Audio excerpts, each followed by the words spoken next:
कि रावण बहुत शक्तिशाली था। जी रावण भी ताकतवर था। जी रावण भी विद्वान था। जी लेकिन जब रावण का अहंकार आ गया था जी कि हमसे ताकतवर कोई नहीं है, जी हम जो चाहे दुनिया में कर सकते हैं, तो उसका भी अंत हो गया। उसी तरह से भारतीय जनता पार्टी की स्थिति है। अपने आप को सर्वसम्मान मानने लगी है कि जी, हमसे बड़ा कोई नहीं है। राहुल गांधी जी को किस मुद्दे पे कह रहे हैं माफ़ी मांग लें। जी अब मोदी जी अपनी बात को भूल गए जब उन्होंने चाइना पर जाकर के कहा था कि दुर्भाग्य के साथ मैं कह रहा हूँ कि हमारा जन्म हिंदुस्तान में हुआ। हम लोग सदन में बोलना चाहते, बोलने की अनुमति नहीं दी जाती। कोई प्रश्न उठाना चाहते, अनुमति नहीं दी जाती। उसके बाद बोलते तो माइक बंद कर दिया जाता है। उसके बाद बोलते हैं तो प्रोसीडिंग से नाम कट जाता है। आज हमारे देश की अस्मिता खतरे में हो गई है। जी जी तो ऐसे में विपक्ष आखिर क्या करे? जी तो प्रजातांत्रिक तरीके से हम लोग विरोध कर रहे हैं, अपनी जी, जी। आवाज़ को बुलंद कर रहे हैं। और जी। ये आवाज़ हमारी नहीं है, जी किसी पार्टी की नहीं है, विरोध की नहीं है। आम जनता ये आवाज़ भारत के जनतंत्र की है, जो देश को बेचने का काम कर रहे हैं। ठीक है। वो के बारे में चर्चा नहीं हुई। निश्चित रूप से कांग्रेस पार्टी की सरकार बनेगी। उस बार ही जनता ने तो अपनी तरफ से उस बार ही कांग्रेस की सरकार बनाई थी। ठीक है। लेकिन कुछ व्यक्तिगत स्वार्थ के कारण लोगों ने समाज और देश को भूल करके जो है अपने जी, स्वार्थ जी। में बिक गए, चले गए। इस वजह से सरकार चली गई। तो सरकार तो उसी बार जनता ने बना दिया था। जी और इस बार जनता पूर्ण बहुमत के साथ कांग्रेस पार्टी की सरकार बनी। मोदी जी 14 के बाद केवल उनको बेचने का काम किया, उनको पूंजीपतियों के हाथों में सौंपने का काम किया। यही उनका सबसे बड़ा विकास। नमस्कार, मैं हूं आशुतोष वत्स। इस समय हम दिल्ली में हैं और आज हमारे साथ एक विशेष मेहमान हैं।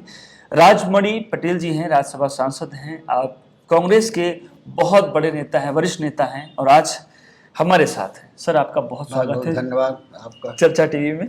सर, सबसे पहला सवाल मैं आपको यही लूँगा कि संसद की पहली मंजिल से आज कुछ पोस्टर लहराए जा रहे थे जिसमें अडानी और मोदी की बात थी।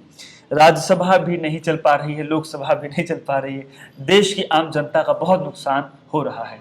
किस तरीके से आप इसको देखते हैं? देखिए, जो वर्तमान में है जी प्रजातंत्र का सबसे मूल तत्व ये है जी कि जो प्रजातंत्र हमें त्याग और बलिदान, बड़ी कुर्बानी के बाद मिला है। जी और ये जनता के लिए है, जनता के लिए सरकार होती, जनता द्वारा होती है। जी और दुर्भाग्य से जी आज ऐसी सरकार सत्ता पर बैठी है जी जो तानाशाह हो गई है। ठीक है।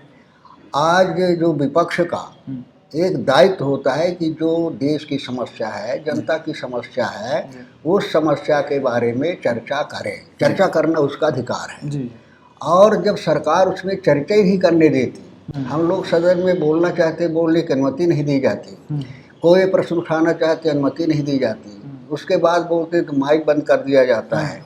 उसके बाद बोलते हैं तो प्रोसीडिंग से नाम कट जाता है। और ज़्यादा विरोध करने का प्रयास करते तो सदन से निकाल दिया जाता है। अच्छा, एक प्रकार की ये तानाशाही चल रही है। तो ये तानाशाही नहीं है तो और क्या है? जी तो इसी का विरोध, तानाशाही का ही, अंग्रेजों की तानाशाही थी, जी उसी तानाशाही व्यवस्था का हमारे पूर्वजों ने विरोध किया। जी सीने पर गोलियां खाई, शहीद हुए। जी इसी वजह से कि आगे आने वाली पीढ़ी हमारा जी सम्मान के साथ सर उठा करके चल सके जी और सबको अपनी बात कहने का अधिकार हो, एक संविधान मिला, एक व्यवस्था मिली। जी जी आज वो संविधान हमारा खतरे में हो गया है। आज प्रजातांत्रिक मूल्य हमारे खतरे में हो गए हैं। जी जी आज हमारे देश की अस्मिता खतरे में हो गई है। जी जी तो ऐसे में विपक्ष आखिर क्या करे? जी तो प्रजातांत्रिक तरीके से हम लोग विरोध कर रहे हैं, अपनी जी, जी। आवाज़ को बुलंद कर रहे हैं। और ये आवाज़ हमारी नहीं है, जी किसी पार्टी की नहीं है, विरोध की नहीं है। आम जनता ये आवाज़ भारत के जनतंत्र की है, ये आवाज़ संविधान की है, ये आवाज़ देश के अस्मिता की है। सर, अभी आपने कहा सदन में माइक ऑफ किया जा रहा है, तो क्या यह भारतीय जनता पार्टी की कोई एक नई राजनीति की है?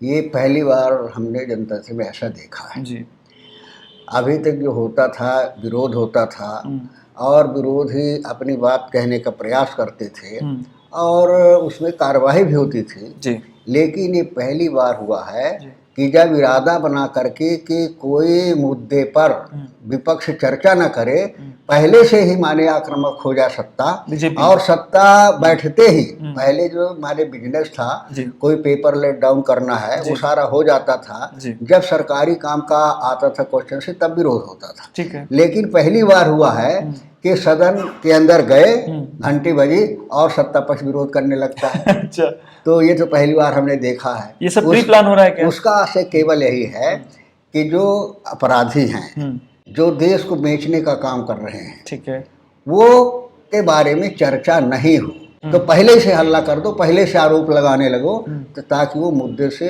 ध्यान हट जाए, मुद्दे की चर्चा नहीं हुई। भारतीय जनता पार्टी चाहती है उस पाप को छिपाना चाहती है, लेकिन वो पाप छिपा नहीं पाएगी, क्योंकि इतना बड़ा पाप है जिसमें इस देश की जनता की आह जुड़ी हुई है, और आह से बड़ी ताकत कोई नहीं है। आप अडानी मुद्दे को लेकर के आप बात कर रहे हैं ना sir? Actually BJP Rahul ji से ये कह रही है कि वो माफी मांग ले, आप लोग कह रहे हैं वो करें, नहीं सर? हाँ जी, हम कहते हैं कि माफी राहुल गांधी जी को किस मुद्दे पे कह रहे हैं माफी मांग ले? जी जी, अब मोदी जी अपनी बात को भूल गए जब उन्होंने चाइना पर जाकर के कहा था कि दुर्भाग्य में इसके साथ मैं कह रहा हूं कि हमारा जन्म हिंदुस्तान में हुआ। इससे बड़ा अपमान इस देश का और क्या हो सकता है?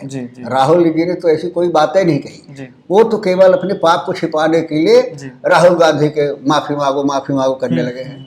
माफी तो माने मांगना चाहिए नरेंद्र मोदी को, जिन्होंने इस तरह के वक्तव्य दिए, कई जगह दिए, और जो आज सबसे बड़ा संकट करोड़ों करोड़ लाख रुपए लेकर के जो है गरीबों का खा गए, बैंक का कर्जा ले लिया और LIC का ले लिया, जिसमें इस देश के सामान्य लोगों का पैसा लगा हुआ। बिल्कुल बिल्कुल। और वो पैसे में जो इतना बड़ा घोटाला हुआ, वो दिवालिया होने की स्थिति में आ रहे हैं, और उसमें ये हमारा प्रधानमंत्री जो कहता है 56 इंच का सीना है, एक शब्द बोलने के लिए तैयार नहीं है। अरे अगर गलत आरोप हमारा है तो डंके की चोट पर आओ ना, सदन में कह दो कि अडानी जो है निर्दोष है, अडानी का कोई दोष नहीं है। ये कहने में क्यों हिचकिचा रहे हो? तो भी कहने की हिम्मत नहीं है, और बचाने की हिम्मत है तो वही कहा, गांव में कहावत है कि भयगत सांप छछूंदर केरी लीलत प्रीति घनेरी। तो अंदर लिए जा रहा है ना बाहर है कि ना इधर जा रहे हैं उधर जा रहे हैं। बाबू जी, एक बात मुझको आप ये बताइए कि मध्य प्रदेश में भी विधानसभा का चुनाव अभी आने वाला है, लोकसभा का भी है चुनाव, लोकसभा की अभी हम आपसे फिर बात करेंगे। अभी ये बताइए, क्या मध्य प्रदेश में अभी ऐसे हालात हैं कि आप कांग्रेस पार्टी के बहुत वरिष्ठ नेता हैं, क्या स्थिति है, क्या इस बार आपकी गवर्नमेंट वहाँ पे आएगी? मध्य प्रदेश में निश्चित रूप से कांग्रेस पार्टी की सरकार बनेगी। उस बार ही जनता ने तो अपनी तरफ से उस बार ही कांग्रेस की सरकार बनाई थी, ठीक है, लेकिन कुछ व्यक्तिगत स्वार्थ के कारण लोगों ने समाज और देश को भूल करके जो है अपने स्वार्थ में बिक गए, चले गए, इस वजह से सरकार चली गई। तो सरकार तो उसी बार जनता ने बना दिया था, और इस बार जनता पूर्ण बहुमत के साथ कांग्रेस पार्टी की सरकार बनाएगी। एक सवाल आपसे मैं और लेता हूँ, लोकसभा की तैयारी में कांग्रेस अभी कहाँ पे है, क्या तैयारियां हैं, कहाँ बाकी है, क्या आप मोदी सरकार को उखाड़ फेंकेंगे? नहीं, कांग्रेस पार्टी जो है, जो कांग्रेस पार्टी की कमजोरी कहिए कि जो कांग्रेस पार्टी का संपर्क था बूथ लेवल पर, जो संवाद था, वो कमजोर हुआ। उसके कारण बिल्कुल मानते हैं, उसके कारण कई थे, लेकिन उस चीज को अब कांग्रेस के नेताओं ने महसूस किया है, पार्टी ने महसूस किया है, और उसी रूप में सक्रियता के साथ में, चाहे हाथ जोड़ो हो, चाहे चौपाल चर्चा हो, मैंने कनेक्टिविटी जो हमारे कार्यकर्ता से, आम जनता से, कांग्रेस सक्रियता के साथ उनके बीच में जा रही, काम कर रही है, उसमें काफी अच्छा परिणाम आ रहा है। जी, एक और मैं सवाल लूंगा, दिग्विजय सिंह और कांग्रेस के प्रदेश अध्यक्ष हैं मध्य प्रदेश में कमलनाथ जी, उन लोगों के बीच में कुछ दिक्कतें हैं, क्या आपको लगता है कि यह आपके भविष्य के लिए अच्छा है? नहीं, हमारे पार्टी में जो है लोकतंत्र है, लोकतंत्र हम विश्वास करते हैं, और लोकतंत्र की सजीवता यही है कि हर व्यक्ति को अपनी बात कहने का अधिकार है, ठीक है, अपना सुझाव देने का अधिकार है, ठीक है, अपनी राय बताने का अधिकार है, ठीक है, और कोई जरूरी नहीं कि सबकी एक राय हो, हमारी राय दूसरी हो सकती है, लेकिन जो हमारे संगठन है, संगठन सारे मुद्दों पर, सबकी भी बातों पर विचार करके जो एक निर्णय लेता है, फिर वो पार्टी का निर्णय होता है। उस पार्टी के निर्णय में कोई भेदभाव नहीं है, कोई माने ग्रुप नहीं। सर, एक और सवाल लूंगा, 2020 में जब आप लोगों की पार्टी आई और आप लोगों ने 1.5 साल अपना मध्य प्रदेश में कार्य योजना वहाँ पर बनाई, कमलनाथ जी वहाँ के CM थे, लेकिन ये ज्योतिरादित्य जो हैं सिंधिया साहब, इन्होंने 22 विधायकों के साथ सरकार गिरा दी, ये वापस चले गए। मेरा ये सवाल है, क्या आपको लगता है कि इस बार जब आप लोग लाएंगे अपनी पार्टी, आप जैसा बता रहे हैं, तो क्या कुछ ऐसी दिक्कतें हो सकती है? क्योंकि एक नाम आ रहा है जीतू कुछ पटवारी नाम से, क्या वो भी कुछ ऐसा ही कुछ है? नहीं, ऐसा मामला ऐसा कुछ नहीं है।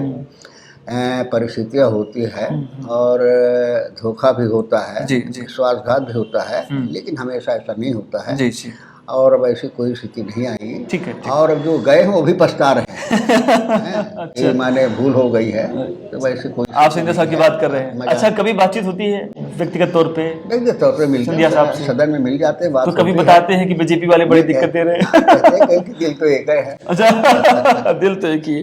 एक सर और मैं सवाल लूंगा, आपने कहा कि जब सदन में जाते हैं तो हो हल्ला शुरू हो जाता है। मैं एक सवाल का और आपसे मैं जवाब लूंगा। आपने इलाहाबाद यूनिवर्सिटी को लेकर के कोई सवाल पूछा था, तो क्या अभी तक उस पर कोई जवाब मिल रहा है? वही आप कह रहे हैं कि इतनी बड़ी तानाशाही जो है जी। हमने अपने जीवन में नहीं देखा। जी, ठीक है।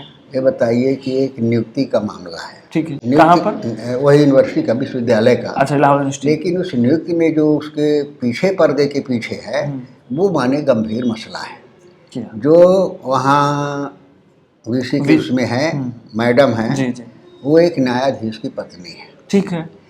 और किसी को भी रहने का अधिकार उस पत्नी के कारण नहीं है, लेकिन न्यायाधीश की पत्नी है। ठीक है। और जो एक क्वालिफिकेशन होती है, वो क्वालिफिकेशन उनकी पूरी नहीं है। ठीक है। और ये आरोप लगा, इसकी जब जांच हुई, ये पड़ताल हुई, तब ये पता चला कि उनकी योग्यता पूरी नहीं, इसके बावजूद भी पद पर बनी हुई हैं। आंदोलन हुआ, लिख करके दिए, रिप्रेजेंटेशन किए, सब कुछ किए, ठीक है। लेकिन उसमें कोई सुनवाई नहीं हुई। ठीक है। और वही न्यायाधीश जिनकी वो पत्नी है, उसी न्यायाधीश ने उसी तरह की योग्यता रखने वाले दूसरे विभाग के जो अयोग्य लोग थे, उनको सेवा से अलग कर दिया गया। अच्छा। तो ये कितना बड़ा गंभीर है कि एक न्यायाधीश जिस आदेश के तहत, जिस क्वालिफिकेशन के तहत कुछ लोगों को सेवा से अलग कर रहा है, स्थान परिवर्तन कर रहा है, और उन्हीं की पत्नी उसी योग्यता में जो है वहाँ पर डटी हुई है, तो इससे बड़ा दुर्भाग्य तो माने उस पर भी लांछन लगता है कि सरकार इसमें नहीं सुन रही। क्यों नहीं सुन रही है? हैं? सरकार क्यों नहीं बोल रही है? और ऊपर से अगर छात्र मांग करते हैं तो उनको लाठियों से पीटा जाता है, उनको बर्बरता के साथ उनके साथ व्यवहार किया जाता है, उनको संस्था से निकाला जाता है, यूनिवर्सिटी से निकाला जाता है।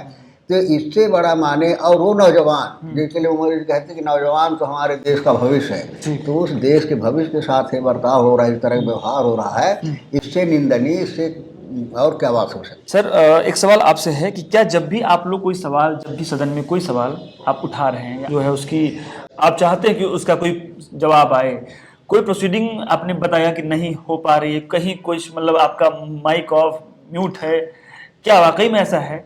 क्या कोई सवाल का जवाब आपको अभी तक नहीं मिला है? वही तो कह रहे हैं कि माने सरकार इस तरह के मुद्दों का जवाब ही नहीं देती है। न सिर्फ ऐसे ही या फिर कोई और? से एक हमने क्वेश्चन किया था, ठीक है, कि दुर्घटना में हिंदुस्तान में कितनी मौतें हुई, ठीक है, कितनों को सहायता दी गई हिंदुस्तान में? हाँ, ठीक है। तो जवाब ये आता है, सरकार देती है कि इतने लोग हताहत हुए राज्यसभा में। हाँ, अब बताइए उस हताहत का मतलब क्या होता है? मैं सीधे पूछ रहा हूँ, कितने लोगों की मौत हुई, ठीक है, कितने लोग घायल हुए? तो न घायल बता रहे, न मौत बता रहे, हताहत हुए। तो इस तरह के माने शब्द ढूंढ करके ले आते हैं कि जिसका कोई अर्थ नहीं, कोई जवाब नहीं है। एक और सवाल लूंगा, नरेंद्र मोदी की सरकार लगातार भारत में है, वो प्रधानमंत्री के पद पर हैं, इस बार भी इलेक्शन आएगा। मैं ये आपसे मैं जानना चाहता हूँ आपके अनुभव के आधार पर 2014 के बाद भारत ने कितनी तरक्की की है? एक कांग्रेसी नेता के तौर पर आप इसको कैसा देखते हैं? हम तो 14 के बाद जो है इतने देख पाए, समझ पाए हैं कि कांग्रेस सरकार ने, कांग्रेस पार्टी ने, जिस पार्टी ने देश की आज़ादी की लड़ाई की अगुवाई की, ठीक है, जिसके साथ इस देश का गरीब, किसान, मजदूर, दलित साथ में था, ठीक है, कांग्रेस सत्ता में आने के बाद सबसे पहली प्राथमिकता रही है, जबकि खाली खजाना हिंदुस्तान का मिला था, ठीक है, कुछ भी नहीं था, ठीक है। ऐसे कठिन समय में कांग्रेस ने बड़ी बड़ी योजनाएं बनाए, बड़े बड़े काम किए, चाहे रेल का काम हो, चाहे बड़े बांध का कार्य हो, चाहे बिजली कारखाने का हो, चाहे IIT IIMs का हो, चाहे मेडिकल कॉलेज का हो, जितने मनुष्य के प्रगति और विकास के लिए उनके जीवन से संबंधित चीज़ें थी, बड़ी बड़ी योजनाओं को माने कांग्रेस ने बनाया, ठीक है। सारे पब्लिक सेक्टर किए, बैंकों का राष्ट्रीयकरण किया, उनके दरवाजे गरीब के लिए खोले, ठीक है। बेसूत्री समितियों के माध्यम से लोगों को जमीन दिया, जी राजा महाराजाओं का विशेषाधिकार खत्म किया, एक सामान्य आदमी की श्रेणी में ला करके खड़ा किया। ठीक है। तो जितना ये प्रगति और विकास कांग्रेस ने किया, मोदी जी 14 के बाद केवल उनको बेचने का काम किया, उनको पूंजीपतियों के हाथों में सौंपने का काम किया। यही उनका सबसे बड़ा विकास है। सर एक मैं और सवाल लूँगा। बिहार के एक नेता हैं नीतीश कुमार जी, वो इस समय एक थर्ड फ्रंट की बात कुछ बना रहे हैं। वो ये कह रहे हैं कि कांग्रेस हमसे बात नहीं कर रही है और वो चाहती है कि हम उसमें जाएं, लेकिन जो थर्ड फ्रंट है जैसे कि अखिलेश यादव का है, साउथ में है, ममता दीदी हैं, कांग्रेस की अभी स्थिति क्या है? आप लोग कहाँ कुछ जा रहे हैं? नहीं, देखिए कहाँ सवाल नहीं है। कांग्रेस पार्टी के दरवाजे हमेशा खुले रहे। कांग्रेस पार्टी ने विचारधारा का हमेशा स्वागत किया है। ठीक है। और आज वो शक्ति, जो शक्ति इस देश को बर्बाद कर रही है, देश को बेचने का प्रयास कर रही है, पूंजीपतियों के हवाले करने का प्रयास कर रही है, ऐसे समय में सभी विचारधारा, जैसे सब विचारधारा के लोग के साथ प्रदर्शन कर रहे हैं, ठीक है। अपनी आवाज़ को उठा रहे हैं। ठीक है। तो उसी तरह से नेतृत्व के मामले में भी मिल बैठ करके और एक रास्ता तय करना चाहिए, बहुत जरूरी है। सर राहुल जी का जो प्रधानमंत्री के लिए अभी उनको रेस में लाया जा रहा है और एक भारत जोड़ो यात्रा हुई है भारत में, क्या आपको लगता है कि इस यात्रा का कोई बड़ा असर आपको देखने को मिलेगा? क्योंकि इसी में एक मेरा ये सवाल है, आरोप ये लग रहा है कि राहुल जी उत्तर प्रदेश नहीं गए, क्यों? क्या इसके पीछे कोई कारण है? नहीं, देखिए ऐसा है कि एक रूट तय हुआ, बहुत जगह छूट गई है। हाँ। वहाँ जाएंगे, दोबारा कवर होगी। कोई जरूरी नहीं कि एक साथ सब कुछ कवर हो जाए और जो ना जाए तो उसको कह दिया कि छोड़ दिया है। जी, जी, जी। ऐसा कुछ नहीं है। हाँ। और राहुल गांधी की यात्रा निश्चित रूप से एक ऐतिहासिक यात्रा थी। ठीक है। और एक इतिहास, नए इतिहास को मोड़ दिशा देगी। ठीक है। दिशा इसलिए देगी कि माने राहुल गांधी यात्रा में जा करके उन्होंने सच्चाई को समझा, ठीक है। गरीब के दर्द को समझा, ठीक है। गरीब के महत्व को समझा। और जो आदमी सारी चीज़ों को जमीन से रूबरू होता है, गरीब की भावनाओं से रूबरू होता है, उनकी समस्या से रूबरू होता है, उसका आचरण, उसका विचार, उसका कार्य करने की शैली निश्चित रूप से निखरती है, जो गरीब के हित में होती है, देश के हित में होती है। एक आखिरी बस सवाल लूँगा आपसे। उत्तर प्रदेश पूरे भारत में एक सबसे बड़ा स्टेट है, 80 लोकसभा की सीटें आती हैं, जहां पर कांग्रेस की स्थिति बहुत ज़्यादा खराब है। मैं आपसे एक सवाल करना चाहता हूं, बहुत वरिष्ठ नेता हैं आप, आपके इतने सालों का जो अनुभव है, क्या कमी देखते हैं आप उत्तर प्रदेश में कि कांग्रेस इतनी खराब स्थिति में है? नहीं, उसमें भाई हमने तो पिछले उसमें भी वहाँ प्रभारी होकर के भी गया था जी। यहाँ उत्तर प्रदेश में कुछ इलाके में हमने दौरा भी किया था। जी। तो ये बताया कि माने जो गरीब हैं, जी। जो इस देश की सबसे बड़ी ताकत है, ठीक है।